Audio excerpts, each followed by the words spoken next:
Bang! Again and again, si Drivetron DT06 nag-restock na tayo. Samahan nyo kami unbox tong unit na to.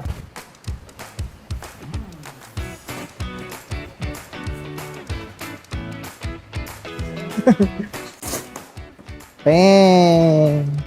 Styro, tanggalin na. Meron tayong toolkit. So pagbukas ang box, yung handlebar nakakabit sa pole natin. So ito yung charger.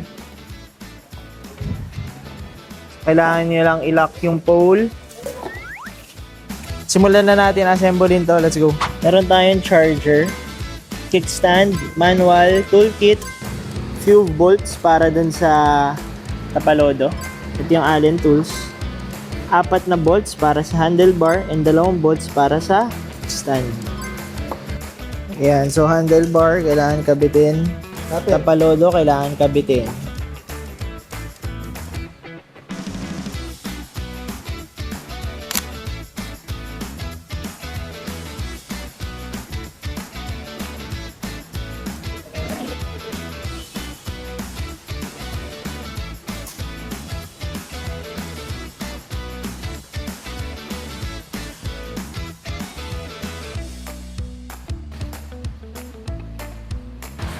Drivetron DT06 is now available at Motor Electric.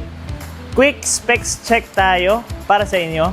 Battery is 60 volts, 23 Ah that can run up to 60 to 85 kilometers per full charge. Motor power is 2,200 watts. Dalawa yan, dual drive, kaya sure ball sa ahonan. Top speed natin ay 80 kph. 11 inches tubeless tires. Dual hydraulic brakes. Naka-thumb throttle tayo. May dashboard sa gitna. Kompleto na to sa ilaw. Headlight, body lights, tail lights, at signal lights.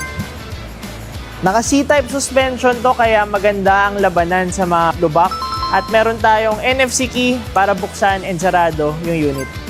Full spec sheet natin, ilalabas natin dito sa screen. Pwede nyo i-pause kung gusto nyo.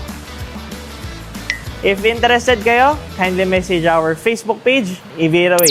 Thank you for watching. If you haven't subscribed, kindly do. If you want to drop by, we are open 10 a.m. to 6 p.m. Monday to Sunday with a 12 to 1 p.m. lunch break. We are easy to find on Waze and Google Maps. Just search Motor Electric Vehicle PH Tondo. Address and contact details are on the screen. Iviraway.